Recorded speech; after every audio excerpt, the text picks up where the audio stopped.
ഒന്നിങ്ങോട്ട് വാ, ഇതൊന്ന് വെട്ടാന്. ഇതൊന്ന് വെട്ടാനൊന്ന് ഇങ്ങോട്ട് വാങ്ങണ്ടേ. ഞാൻ തന്നെ വേണം. എന്താണ് വെട്ടണ്ടേ? എന്റെ പാപ്പാന്റെ തല. എന്തിനപ്പൊ ഈ ഇത് ആയിട്ട് വന്നേക്കണേ? അപ്പൊ നിങ്ങളല്ലേ പറഞ്ഞു ഇവിടെ എന്തോ വെട്ടാനാണെന്ന്. എടി എനിക്ക് നേക്കൊന്ന് വെട്ടാനാണ്. എനിക്ക് ഈ അടുത്ത കൈ കൊണ്ട് ഇങ്ങനെ പിടിച്ച് വെട്ടാൻ വലിയ ബുദ്ധിമുട്ടാണ്. ചെറിയ കുട്ടികളെമാര് ഇങ്ങനെ കളിക്കണം. ഇന്നലെ മറ്റാ കത്രിക പിടിച്ചിട്ട് കൈ വേദനിച്ചിട്ട് നിൽക്കുകയാണ്. ഇതെന്താണിത്? എന്താണ്? ഒരാഴ്ച കഴിഞ്ഞാ ഗിന്നസ് ബുക്കിൽ എടുത്തേനല്ലോ. അന്നാ ഗിന്നസ് ബുക്കിൽ കയറിയിട്ട് വെട്ടാൻ നിങ്ങൾ കാട്ട്. എന്നോട് ഒരു കാര്യം പറഞ്ഞാൽ അത് ചെയ്യല്ല. കളിയാക്കാക്കാറ് 2 ആഴ്ച ഇപ്പൊ വെട്ടിട്ട് താഴ്ത്തി വെട്ടല്ലേ. ആ ചെറിയ കുട്ടിയല്ലേ, അതൊക്കെ വെട്ടി കൊടുക്കണോ? അവനൊക്കെ ഈ അടുത്ത കൊണ്ട് ഇങ്ങനെ പിടിച്ച് വെട്ടാൻ അങ്ങനെ നടക്കണം. എന്തിനാണ് നിന്നൊക്കെ പറയുന്നത്? അത് നിങ്ങളുടെ പുതിയാപ്പിളായിട്ട് ഞാനേ നമ്മുടെ ജോസൂട്ടി കാണാം. ഒരു തടിയുടെ കാര്യം സംസാരിക്കാൻ. തടിയാണാതെ നോക്കിക്കോ. അതെ, അളവും കുറിയും കണക്കും കൃത്യമാണെങ്കിൽ തടി ഒന്നും കാണാനില്ല. ഓള എന്റെ തട കാര്യ പറഞ്ഞേ. അതന്നെ ഞാൻ പറഞ്ഞു. പുതിയാപ്പിളായിട്ടുള്ള പോക്ക് വേറെ എന്തിനാ തോന്നുന്നത്? കച്ചവടത്തിന് വെച്ചാൽ നമ്മളെ കൂടി കൂട്ടിക്കോട്ടോ. എന്തിനാ ഞാൻ എന്നോട് പറഞ്ഞില്ല ഇത്ര ഇങ്ങോട്ട് താഴ്ത്തി വെട്ടല്ലേന്ന്? നമുക്ക് ഇക്കത മിനിശേനെ അടിക്കണ്ടാണ്. ആ തുണിയൊക്കെ ഇങ്ങനെ ഒന്ന് ഇങ്ങനെ മടക്കൊക്കെ ഒന്ന് ആക്കണമെങ്കിൽ താഴ്ന്നത് തിരിച്ചു വേണോ? ഇക്ക് അടുത്ത കൈ കൊണ്ട് പിടിക്കാൻ പറ്റാതെ അപ്പൊ അധികം ഇങ്ങനെ കയറ്റി വെട്ടാഞ്ഞാ മതി. അതാണ് പറയണത്. വെറുതെ കൊഞ്ചിക്കൊണ്ടിരിക്കലേക്ക് വേറെ പണിയുണ്ടേ.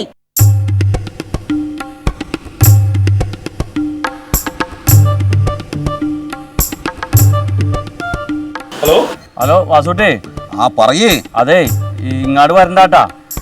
എന്താ ഈ പറയണത്? വരാൻ പറഞ്ഞത് ശരിയാണ്. ഞാനോർത്ത് ജെസ്സിന്ന് പാർലറിൽ പോകുന്ന കരുതി. അതോ ഇവിടെ ഇരിക്കാന്ന് പറഞ്ഞത്. ഇപ്പൊ അവള് പോണില്ലാന്നേ. എടാ എന്തെങ്കിലും പറഞ്ഞിട്ട് ഒഴിവാക്കിയ പോരെ? ഞാൻ പരമാവധി ശ്രമിച്ച്. ഇവളൊക്കെ എന്തോ മണം കിട്ടിയിട്ടുണ്ട്. ഇന്ന് പോകുന്നോന്നല്ല, കല്ല് പോലെ ഇരിക്കാണ്. നമുക്കൊരു പണി ചെയ്താലാ? എന്ത് പണി? ഈ പരീക്കാട തയ്യക്കടയിൽ ഇരുന്നാലാ? അവിടെ അവല്ലേ. എന്തേലും പറഞ്ഞു ഓടിക്കാന്ന് നമുക്ക്. അത് നടക്കില്ല. വെറുതെ വേണ്ടാത്ത പണി എടുക്കാൻ നിൽക്കുക. എന്താ ഇപ്പൊ ചെയ്യണത്? സാധനം ഞാൻ മേടിച്ചു വെച്ചിട്ടുണ്ടേ. നിന്റെ വീട്ടിലിരിക്കാനൊക്കോ? എന്താ നിന്റെ തലയ്ക്ക് എന്താ ഓളം ഉണ്ട് എന്റെ? എടാ അവിടെ മല്ലിക ഉണ്ട്, പിന്നെ അപ്പുറത്ത് റസിയൊക്കെ ഇല്ലേ. റസി എങ്ങനെ അറിഞ്ഞു കഴിഞ്ഞാൽ പിന്നെ ഞാൻ വേറെ വാടക വീട് അന്വേഷിക്കേണ്ടി വരും. റസിയാനോടൊന്നും പറയണ്ട. നീ മല്ലികനെ നമുക്ക് അഡ്ജസ്റ്റ് ചെയ്യാം. ഞാൻ പറയണ പോലെ നിനക്കൊന്നും ചെയ്യാൻ പറ്റുമോ? എന്ത്? നീ ഒരു പണിയേ. ഇപ്പൊ ഈ നമ്മൾ ഈ മരം നോക്കാൻ പോകണമെന്നും പറഞ്ഞിട്ടല്ലേ ഇങ്ങോട്ട് പോന്നേക്കണ. അപ്പൊ ആ പോണ വഴിയിൽ എനിക്കൊരു ചെറിയ തലവേദന വന്ന് ഞാനൊന്ന് കിടക്കട്ടെ എന്നും പറഞ്ഞ് നീ പോയി കിടക്ക്. എന്നിട്ട് ഞാൻ കാര്യം പറയണ്ട. നടക്കണ കാര്യമാണ് ഈ പറയണ. അവിടെ അറിയാതെ അവിടെ ഇരുന്ന് കഴിക്കാനുള്ള ഒരു സെറ്റപ്പ് ഞാൻ ഒപ്പിച്ചാ പോലെ. ഞാനിപ്പോ അങ്ങോട്ട് വരാം, സ്കൂട്ടറായിട്ട് വരാം.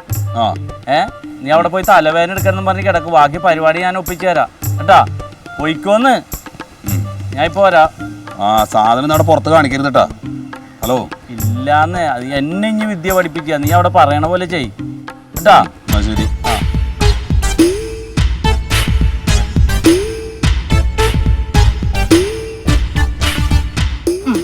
കഴിഞ്ഞേ. ഇനി ഇന്നെ വിളിക്കരുത്. 100 കൂട്ടം കാര്യങ്ങളുണ്ട്.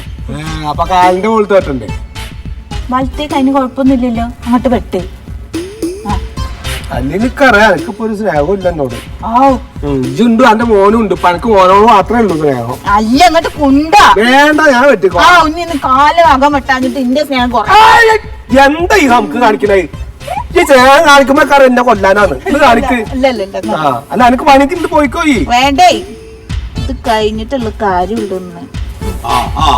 കഴിഞ്ഞില്ലേ അത്? കാലിന് താകണ്ടല്ലോ. എന്നാ കാര്യം ചെയ്യേ. ശേഷം എണ്ണയൊക്കെ തേപ്പിച്ചിട്ട് നന്നായിട്ട് കൊണ്ടുപോയിട്ട് കുളിപ്പിക്കും. അല്ല കുട്ടിയല്ലേ നീ? എന്താ പന്തടിച്ച മാതിരി ഇങ്ങോട്ട് പോകുന്നത്? ഒന്നുമല്ല, എന്റെ പോക്ക് ശരിയായില്ല. എന്താ അറിയില്ല, പുറത്തൊക്കെ ഇറങ്ങിയ ഉടനെ ഒരു ചെറിയ തലവേദന. തലവേദന? ഇവിടുന്ന് പോകുമ്പോ കുഴപ്പമുണ്ടായിരുന്നല്ലോ. ഇല്ല, പോകുമ്പോ കുഴപ്പമില്ല. ഇതെന്തൊന്നും കഴിച്ചിട്ടില്ലെന്ന്? കഴിക്കുകയൊക്കെ ചെയ്തു, ഭക്ഷണമൊക്കെ കഴിച്ചു. പ്രഷർ ഒന്ന് ചെക്ക് ചെയ്താണ് കേട്ടോ. പ്രഷറോ? അതൊക്കെ ഉണ്ടാവും, ചിലപ്പോ പറയാൻ പറ്റില്ല. എനിക്ക് പ്രഷറും ഷുഗർ ഒന്നുമില്ല. എടാ ചങ്ങായി, ഇങ്ങനെ പെട്ടെന്ന് വെയിലത്തേക്ക് ഇറങ്ങുമ്പോ വല്ല തലകറക്കോ അല്ലെങ്കിൽ തലവേനൊക്കെ ഉണ്ടെങ്കിൽ ശ്രദ്ധിക്കണോ? ഒന്നുമില്ല. ഇതിപ്പോ എന്താ അറിയില്ല, പുറത്തേക്ക് ഇറങ്ങി ഉടനെ ചെറുതായിട്ട് കണ്ണിങ്ങനെ. പനിക്കുണ്ടോ? പനിക്കണൊന്നുമില്ല. എനിക്ക് ഇതുണ്ടാ ഈ മറ്റേ ചെവിയുടെ എന്താ നമ്മളിങ്ങനെ തലയിറങ്ങി എന്താ ഇയർ ബാലൻസ് ഉണ്ടോ? അതിന്റെ കുഴപ്പമുണ്ടോ? ഇയർ ബാലൻസ് ഒരു കുഴപ്പമില്ല. ഇതിപ്പോ എന്താണാവോ അത് അറിയില്ല. അത് ശ്രദ്ധിക്കണ തലവേണ്ട മരുന്ന് എന്തിനു വേണം? ഒന്നും വേണ്ട, ഒന്നും വേണ്ട. അന്നൊന്ന് റെസ്റ്റ് എടുത്താളി. ആ മല്ലിക അധികം ഇറക്കി വിട്ടെടുത്തിട്ട് അതിന്റെ ആ നാര് അവിടുത്തെ പോയി കഴിഞ്ഞാ പിന്നെ സ്കെയിലെടുത്തിട്ട് വേണേ അളന്ന് വെട്ടാ ഇനി.